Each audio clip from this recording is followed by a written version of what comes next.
नमस्कार, केम छो मित्रों? मजामां ने? आज आप एक नवा सवाल साथे मळी रह्या छीए अने सवाल छे बाष्पशील प्रवाहीओ माटे राउल्टनो नियम। बे आपणे बाष्पशील घटको लेवाना छे। सौथी पहेला घटक 1 नी वात करीशुं, जेने आपणे द्राव्य कहीशुं।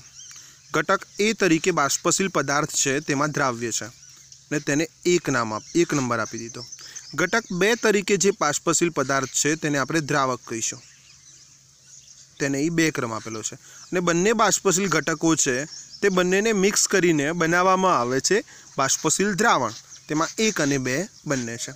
हवे शरूआतनी वात करीए तो बाष्पशील पदार्थ हशे तेनी बाष्प बनशे अने बाष्प बनशे तो तेनुं दबाण हशे अने शरूआतनुं दबाण छे एना माटे आपणे दर्शावीशुं बाष्प दबाण।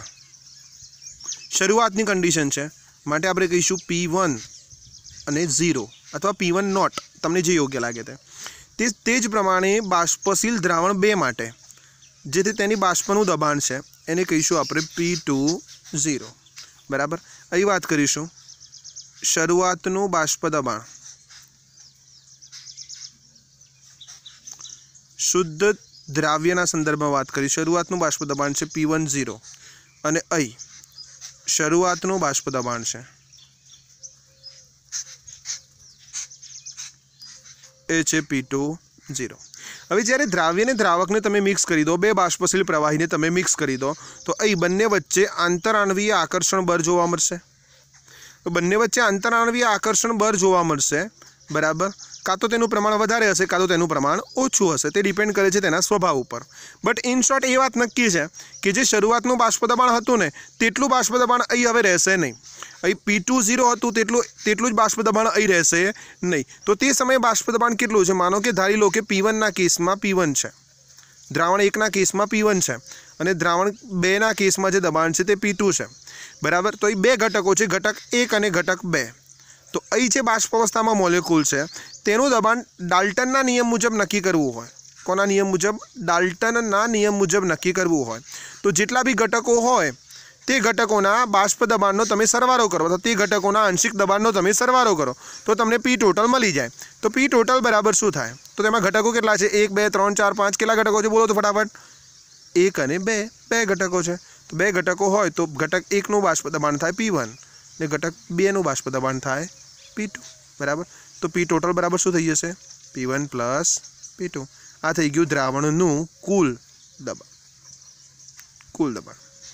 हवे P1 અને P2 शोधवुं छे तो P1 અને P2 शोधवा माटे राउल्टे नियम आप्यो।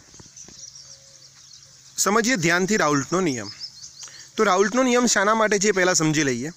तो जे प्रवाही द्रावण होय ते प्रवाही द्रावणना जे बाष्पशील घटक छे ते बाष्पशील घटकनुं जे आंशिक दबाण અહીં આપેલું છે તે आंशिक दबाण शोधवा माटे राउल्टे एक नियम आप्यो। ते नियम आ मुजब छे कि प्रवाही द्रावण छे, प्रवाही द्रावणमांना बाष्पशील घटकनुं आंशिक दबाण ए द्रावणमां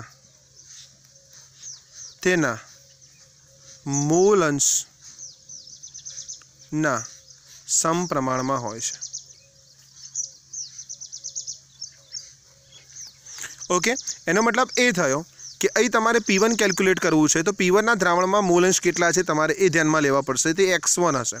અહીં તમારે P2 કેલ્ક્યુલેટ કરવું છે, દ્રાવણમાં તેના મૂલ અંશ કેટલા થશે? x2 હશે, તેને તમારે કેલ્ક્યુલેટ કરવા પડશે।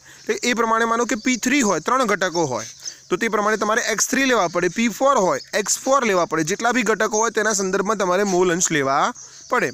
हवे मानो कि आपणे उदाहरण स्वरूपे समझीए प्रवाही 1 माटे आंशिक दबाण केटलुं छे तो P1 चले छे थाय x1। ते ज प्रमाणे प्रवाही 2 माटे वात करीए तो P1 चले छे x2, सॉरी P2 चले छे x2।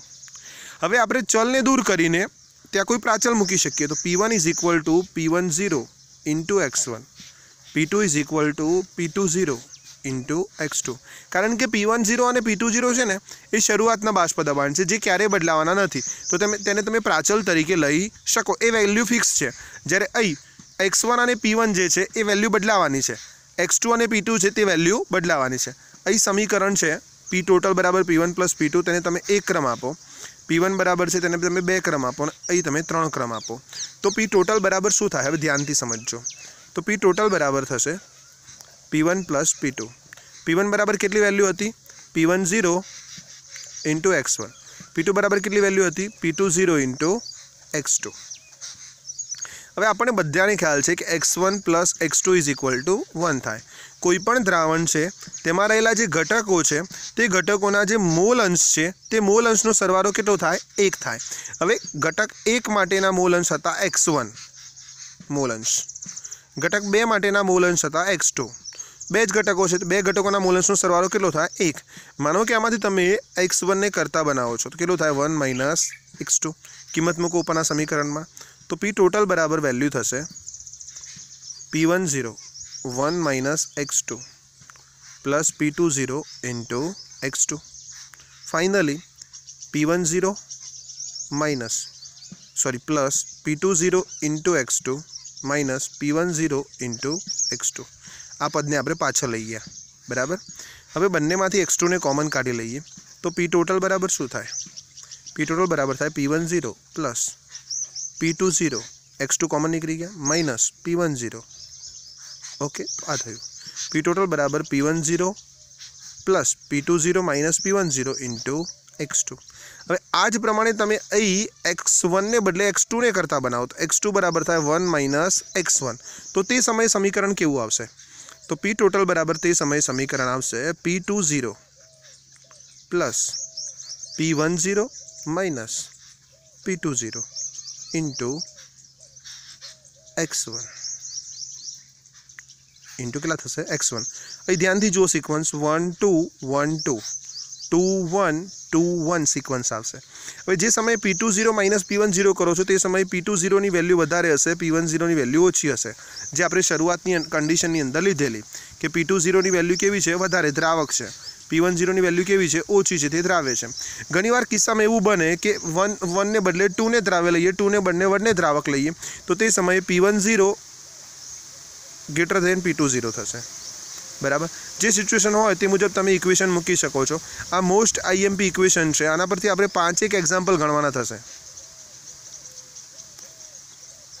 ફરીવાર P total = P1 0 plus P2 0 - P1 0 * x2। ने तमे अहीं समीकरण मूको तो P टोटल बराबर P1 + P2 थाय तो P1 0 * x1 અને P2 0 * x2। आ समीकरण पण तमारे प्रिपेर करीने याद राखवानुं छे, ए पण आपणे एक्झाम्पलनी अंदर काम लागशे। ओके, तो फाइनली आ थई गयो तमारो राउल्टनो नियम। खास ध्यानथी जोई लो फरीवार आखो नियम बराबर।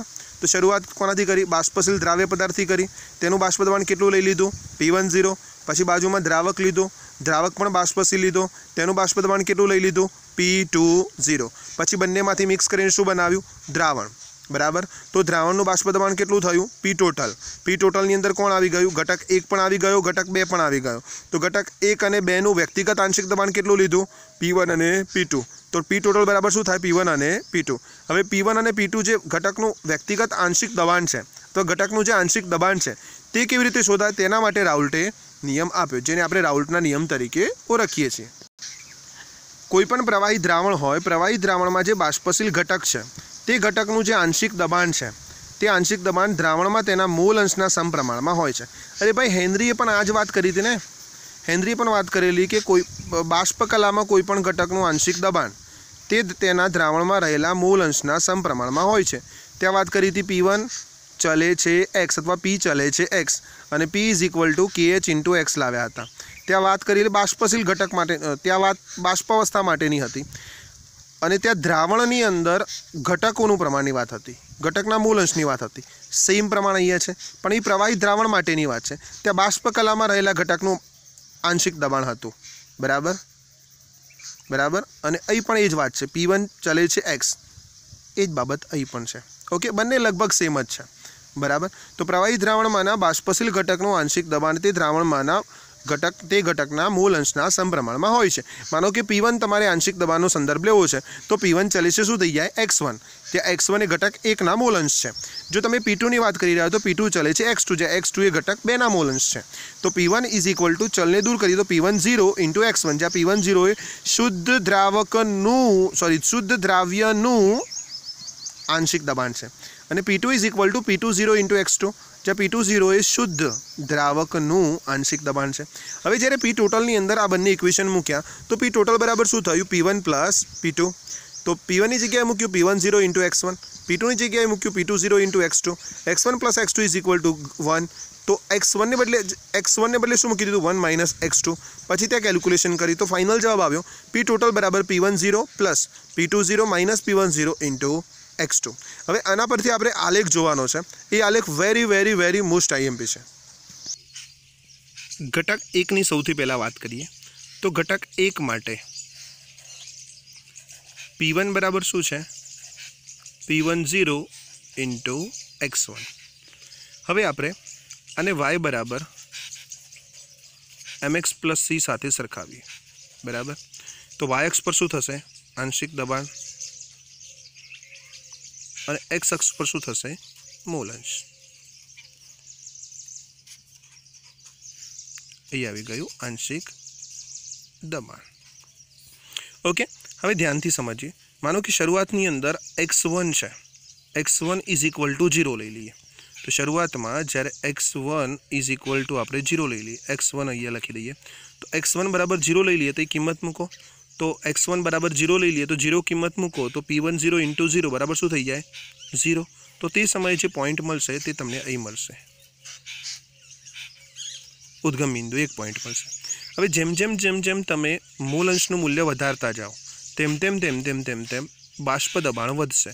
એટલે આલેખ અહીંથી ઉદ્ગમ બિંદુમાંથી નીકળતો અને સમપ્રમાણમાં જતો આલેખ મળે, રેખીય આલેખ મળે। ઉદ્ગમ બિંદુમાંથી નીકળતો રેખીય આલેખ મળે। એટલે આલેખ પરથી આપણે એવું કહી શકીશું ભવિષ્યની અંદર કે મૂલ અંશના વધારા સાથે જે બાષ્પ દબાણ છે તે રેખીય રીતે વધે છે। તો જોઈએ આલેખમાં કેવી રીતે દર્શાવાય। જેમ x1નું મૂલ્ય વધતું જશે તેમ બાષ્પ દબાણ વધતું જશે। જેમ x1નું મૂલ્ય વધતું જશે તેમ બાષ્પ દબાણ વધતું જશે અને આ પ્રમાણેનો ગ્રાફ મળશે। માનો કે કોઈ એક સમયે 0 માંથી x1ની વેલ્યુ 1 થઈ જાય, મેક્સિમમ 1 હોઈ શકે, 1 કરતાં વધારે ન હોઈ શકે, કારણ કે દ્રાવણમાં રહેલા ઘટકોના મૂલ અંશનો સરવાળો મેક્સિમમ કેટલો થાય 1 જ થાય। તો x1 ઇઝ ઇક્વલ ટુ 1 થઈ જાય તે સમયે x2 બરાબર કેટલું થઈ જાય વિચારો 0 થઈ જાય ને।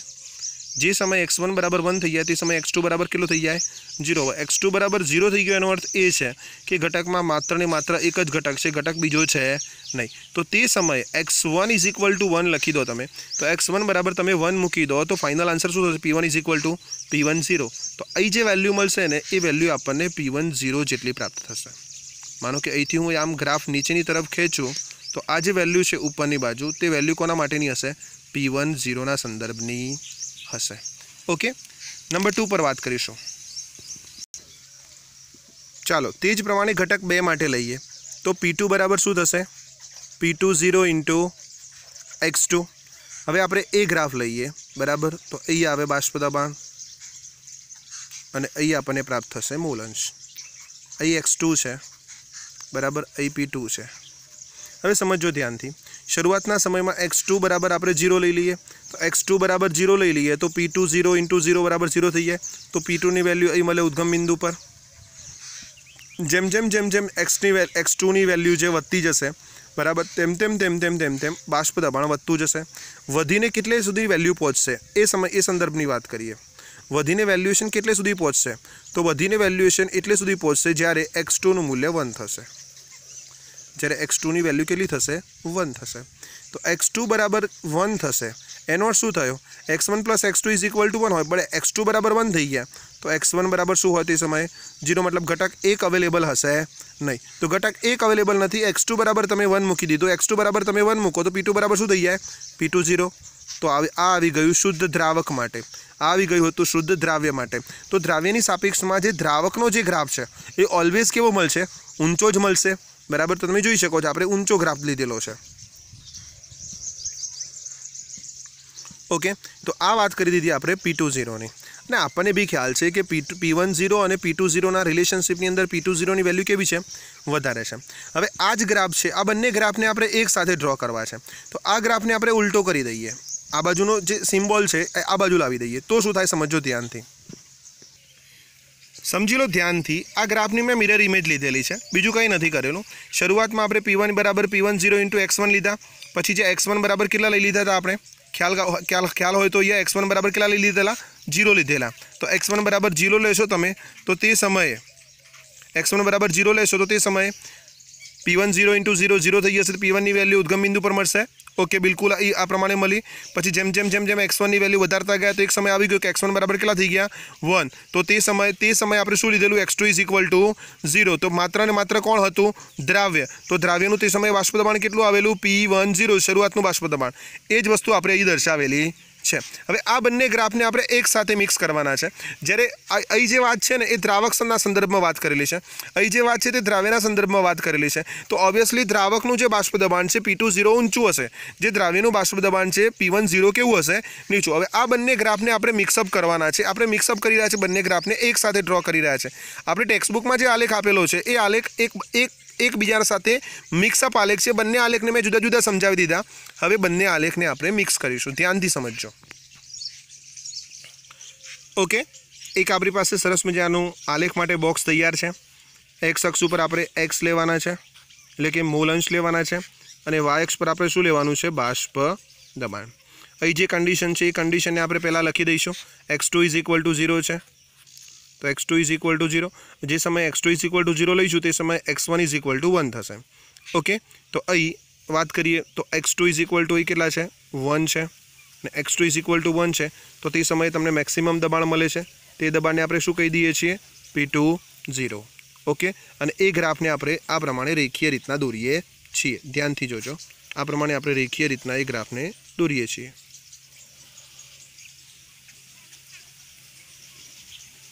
તો આ આવી ગયો P2 નો ગ્રાફ। ઓકે, હવે તે જ પ્રમાણે આપણે P1 ના ગ્રાફને પણ ડ્રો કરી દઈએ। સમજો, P1 ના ગ્રાફની અંદર અહીં આપણે x1 બરાબર કેટલા લીધેલા છે? 1। x1 બરાબર કેટલા લીધેલા છે? 0। તો અહીં આપણે લઈ લઈશું x1 is equal to 0। Okay, तो automatically x1 is equal to के थी जैसे 1। ध्यान थी जोई लो, x1 इज इक्वल टू 1 थे तो x2 इज इक्वल टू 0 थी गया। अहीं था x2 इज इक्वल टू 0। हवे आपणे અહીંથી જે ગ્રાફ ડ્રો કરવાના છીએ કે જ્યારે x1 ની વેલ્યુ 0 છે અને ધીમે ધીમે x1 ની વેલ્યુ જ્યારે વધી રહી છે તો તેમ તેમ બાષ્પ દબાણ વધશે। P1 નું જે બાષ્પ દબાણ છે તે શું થશે? વધશે, બરાબર। તો અહીં જે બાષ્પ દબાણ વધે છે તે આલેખને આપણે અહીંથી બતાવવો છે, બરાબર। અહીં આપણે આલેખને અહીં બતાવીશું P10 ની વેલ્યુ। तो धीमे धीमे जो वेल्यू वधे छे तेने आपणे आ रीते बतावी दीधुं। तो आ आलेख थई गयो P1 माटे। ओके, 90% लोकोने आ आलेख समझ आवतो नथी, परंतु मात्र 10% लोको छे कि जे लोको आ बंने आलेखने अलग अलग रीते समझे छे अने पछी बंने आलेखने मिक्स करे छे तो समझवामां सहेज पण तकलीफ रहती नथी। हवे समझीए, आ तो बात करी दीधी अलग द्रावकनी, आ बाजू बात करी दीधी अलग द्राव्यनी, पण आपणे तो बनाव्युं छे बाष्पशील घटकोनुं द्रावण। तो हवे द्रावणनुं बाष्प दबाण केल्क्युलेट केवी रीते करवानुं? तो द्राव्य अने द्रावक बंनेने मिक्स करवाना। तो અહીં મળે છે P10, અહીં મળે છે P20। આ P1 માટે છે, આ P2 માટે છે। હવે બંને આલેખને આપણે મિક્સ કરીશું તો આપણને એક લાઈન ડ્રો કરીશું। આ લાઈન મળશે P ટોટલ માટે। P ટોટલ બરાબર થશે P1 plus P2, P1 plus P2। Okay, હવે ધ્યાનથી સમજજો। જે બાબત આપણે સમજ્યા હતા ને કે જ્યારે બાષ્પશીલ ઘટકની અંદર બીજો દ્રાવ્ય પદાર્થ ઉમેરવામાં આવે તે સમયે બાષ્પ દબાણ વધે કે ઘટે? ઓકે, તો હવે આ આલેખ પરથી એક બાબત સમજવાની હતી કે જ્યારે બે ઘટકોને મિક્સ કરીએ છીએ આપણે, માનો કે 1 અને 2 ઘટક છે અથવા તો A અને B ઘટક છે, બરાબર। તો બે ઘટકોને જ્યારે આપણે મિક્સ કરીએ છીએ ત્યારે પરિણામી દ્રાવણની અંદર જો આંતરઆણવીય આકર્ષણ બળ વધુ હોય, શું હોય? આંતરઆણવીય આકર્ષણ બળ વધુ હોય, બરાબર। તો તે સમયે શું થાય? આંતરઆણવીય આકર્ષણ બળ વધુ છે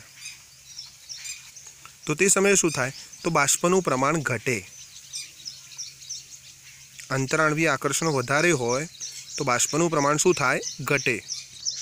હવે તે બાષ્પનું પ્રમાણ ઘટે ને તો તે સમયે આ આલેખની બાજુ આમ નીચેની બાજુનો કરવો મળશે, બરાબર।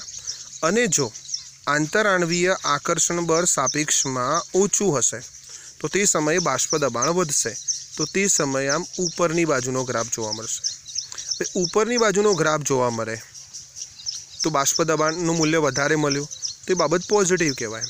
નીચેની બાજુનો ગ્રાફ જોવા મળશે તો બાષ્પ દબાણ ઘટ્યું તો તે બાબત કેના વડે દર્શાવીશું? નેગેટિવ વડે। જોઈશું ભવિષ્યમાં ધન વિચલન અને ઋણ વિચલન, બટ આ તો માત્ર ને માત્ર એક હિન્ટ જોઈ લીધી કે ભવિષ્યમાં આ પ્રકારની બાબતો આવી શકે છે। હવે આ ક્વેશ્ચનને આપણે લિટરલી લખવો કેવી રીતે તે બાબત ધ્યાનમાં લઈએ। તે પહેલાં આપણે બાષ્પકલા હોય તે બાષ્પકલામાં રહેલા જે મોલ અંશ છે દ્રાવણમાં, બાષ્પકલામાં રહેલા મોલ અંશ શોધવા માટેની એક ફોર્મ્યુલા છે ડાલ્ટનના નિયમની, અને તે આ પ્રમાણે છે કે P1 = Y1 × P total। માનો કે P2 હોય તો P2 = Y2 × P total। તો P total તમારે કેલ્ક્યુલેટ કરવાનું, P2 કેલ્ક્યુલેટ કરવાનું, તો તમને બાષ્પકલામાં રહેલા મોલ અંશ મળે। આ બાબત તમે ખાસ તમારી ટેક્સ્ટબુકમાં ચોરસ કરી દો, બરાબર। આના પરથી આપણે 4 માર્ક્સના એક્ઝામ્પલ ગણવાના છે। આ ફોર્મ્યુલા તમને યાદ હોવી જોઈએ, બરાબર। બાષ્પકલામાં રહેલા મોલ અંશ શોધો તો તે સમયે તમારે ફોર્મ્યુલા મૂકવાની, P1 = Y1 × P total। અહીં જે આપણે x1 અને x2 લઈએ છીએ ને તે પ્રવાહી કલામાં રહેલા ઘટકના મોલ અંશ છે, જ્યારે Y1 અને Y2 છે ને એ બાષ્પકલામાં રહેલા ઘટકના જે મોલ અંશ છે તે બાબત આવશે। ઓકે, હવે જોઈ લઈએ ક્વેશ્ચનને કેવી રીતે લખવાનો છે। ધારો કે પ્રવાહી 1 અને પ્રવાહી 2 ને મિશ્ર કરીને દ્વિઅંગી દ્રાવણ બનાવવામાં આવે છે। તમારી પાસે પ્રવાહી નંબર 1 છે, પ્રવાહી નંબર 2 છે। આ બંનેને તમે મિક્સઅપ કરીને પ્રવાહી દ્રાવણ બનાવી રહ્યા છો। ઓકે, હવે તેની અંદર વાત કરીએ। બંને પ્રવાહી બાષ્પશીલ છે। ઘટક 1 પણ બાષ્પશીલ છે, તેનું બાષ્પ દબાણ આ રહ્યું P10। ઘટક 2 પણ બાષ્પશીલ છે, તેનું બાષ્પ દબાણ રહ્યું P20। બંનેના શરૂઆતના બાષ્પ દબાણ અનુક્રમે P10 અને P20 છે। ત્યારબાદ આ દ્રાવણમાં સંતુલન સમયે કુલ બાષ્પ દબાણ કેટલું થાય? તો સંતુલન સમયે કુલ બાષ્પ દબાણ તો તેમાં રહેલા જે ઘટકો છે તેમના બાષ્પ દબાણના સરવાળા, આંશિક દબાણના સરવાળા જેટલું થાય। તો તેમાં ઘટક 1 અને 2 છે, તેનું બાષ્પ દબાણ P1 અને P2 છે। હવે P10 અને P20 શરૂઆતનું છે, P1 અને P2 છે તે દ્રાવણ બનાવ્યું તે સમયનું દબાણ છે। તો હવે P total બરાબર થશે P1 + P2। ડાલ્ટનના નિયમ મુજબ P1 અને P2ના આંશિક સરવાળા જેટલું થાય છે। હવે રાઉલ્ટનો નિયમ સમજાય કે P1 બરાબર કેવી રીતે શોધવું અને P2 બરાબર કેવી રીતે શોધવું। તો બાષ્પશીલ પ્રવાહી દ્રાવણ માટે દ્રાવણના દરેક ઘટકનું આંશિક દબાણ, હવે ચાહે P1નું હોય કે P2નું હોય કોઈ ફરક પડતો નથી, દ્રાવણમાં રહેલા તેના મૂલ અંશના સમપ્રમાણમાં હોય છે। ધ્યાનથી સાંભળજો, સંપૂર્ણ વાક્ય ફરીથી બોલું છું। બાષ્પશીલ પ્રવાહી દ્રાવણ માટે દ્રાવણમાં રહેલા ઘટકોનું જે બાષ્પ દબાણ છે તે દ્રાવણમાં રહેલા તેના મૂળ અંશના સમપ્રમાણમાં હોય છે। માટે P1 ચલે છે x1, P2 ચલે છે x2। P1 = P10 × x1, P2 = P20 × x2। આ બંને ફોર્મ્યુલા એક્ઝામ્પલની અંદર કામ લાગશે, જ્યાં P10 એ શુદ્ધ દ્રાવ્યનું બાષ્પ દબાણ છે અને P20 એ શુદ્ધ દ્રાવકનું બાષ્પ દબાણ છે, બરાબર। અહીં એક્ઝામની અંદર દ્રાવ્ય દ્રાવક બદલાઈ શકે, કોઈ ફરક પડતો નથી। જેનું પ્રમાણ વધારે તેને દ્રાવક લઈ લેવાનો, જેનું પ્રમાણ ઓછું તેને દ્રાવ્ય લઈ લેવાનો। P total બરાબર P1 + P2। P1 = P10 × x1, P2 = P20 × x2। બંનેમાંથી x1 + x2 = 1 લઈ લઈએ, કોમન લઈ લીધા, અને x1 બરાબર મૂકી દીધું 1 - x2। તો P10 1 - x2 = P20 × x2। તો ફાઇનલ ઇક્વેશન બનશે P total બરાબર P10 + P20 × x2 - P10 × x2। બંનેમાંથી x2 ને કોમન લઈ લો તો P total બરાબર થશે P10 + P20 - P10 × x2। આ ક્યારે? જ્યારે P20ની વેલ્યુ વધારે હોય અને P10ની વેલ્યુ ઓછી હોય તે સમયે તમે આ ફોર્મ્યુલા વાપરી શકો। બટ એના કરતાં ઉલટી કન્ડિશન હોય કે P10ની વેલ્યુ વધારે અને P20ની વેલ્યુ ઓછી હોય, બરાબર, દ્રાવ્ય દ્રાવકની સિચ્યુએશન બદલાઈ જાય, તો તે સમય નીચેની ફોર્મ્યુલા વાપરવાની, P total બરાબર P20 - P10 - P20 × x2। બંને ફોર્મ્યુલા પર તમે બિગ બ્રેકેટ કરી શકો છો। હવે આ સમીકરણ છે, આ સમીકરણ પરથી એક બાબત સમજવાની છે કે P totalનું મૂલ્ય કા x1 ને સમપ્રમાણમાં છે કા x2 ને સમપ્રમાણમાં છે। તો એવું કહી શકાય કે દ્રાવણ પરનું કુલ બાષ્પ દબાણ ગમે તે એક ઘટકના મૂલ અંશ સાથે સંબંધિત હોય છે, કા x1 સાથે સંબંધિત હોય કા x2 સાથે સંબંધિત હોય। પછી બીજી બાબત, દ્રાવણ પરનું કુલ બાષ્પ દબાણ છે તે વધુ બાષ્પશીલ ઘટકના મૂલ અંશ સાથે રેખીય રીતે વધે છે, જે આપણે આલેખમાં સમજ્યા હતા, રેખીય રીતે વધે છે તે બાબત। ઓકે, આ રીતનો આલેખ આપણે ડ્રો કરવાનો છે, કન્ફર્મ। હવે દ્રાવણમાં રહેલા ઘટક 1 અને 2ના બાષ્પ દબાણ પર આધારિત કુલ બાષ્પ દબાણ એ ઘટકના મૂલ અંશ પ્રમાણે વધે છે અને ઘટે છે। હવે એ ડિપેન્ડ કરે છે કે દ્રાવકમાંથી જ્યારે દ્રાવણ બને ત્યારે આંતરાણવીય આકર્ષણ બળ વધે છે કે ઘટે છે, તેના આધાર ઉપર નક્કી થશે કે દ્રાવણનું જે કુલ બાષ્પ દબાણ છે એ નીચેની વેલ્યુ પર પીક પર મળશે કે ઉપરની વેલ્યુ પર પીક પર મળશે, ત્યાં ધન વિચલન આવશે કે ઋણ વિચલન, કર્વ અંડર કર્વ આવશે કે અબવ કર્વ આવશે, તે તો એના આધારે જ નક્કી થઈ શકશે, એના વિના શક્ય છે નહીં। હવે આલેખની બાબત સમજાવેલી છે કે જ્યારે x1 = 1 થઈ જાય, x1 = 1 तो ते समय पी टोटल बराबर शू थी जैसे P1 0 तमे मूकी दो, x1 बराबर तमे 1 मूकी दो, x1 बराबर तमे 1 मूकी दो बराबर A1 आ जाए तो P2 0 और P2 0 निकली जाए तो P टोटल बराबर क्या थी जैसे P1 0, तो ते समय आई P टोटल बराबर थी जैसे P1 0 आटली वेल्यू मळे तमने। ओके, हवे जे समय तमे x2 बराबर 1 लई लो बराबर, तो x2 बराबर तमे 1 लई लो, ध्यानथी जोई लो, x2 बराबर तमे 1 लई लो तो P1 निकली जाए तो P टोटल बराबर शू थी जाए P2 0, तो आ रही P2 0। ओके, बने कंडीशन ख्याल आवी गयो। ओके, अहीं जनरली एवं बने छे कि P2 નું પ્રમાણ વધારે છે તો P2 0 ના સંદર્ભમાં વાત કરીએ છીએ, P1 0 લેસ ધેન P2 0 હોય છે।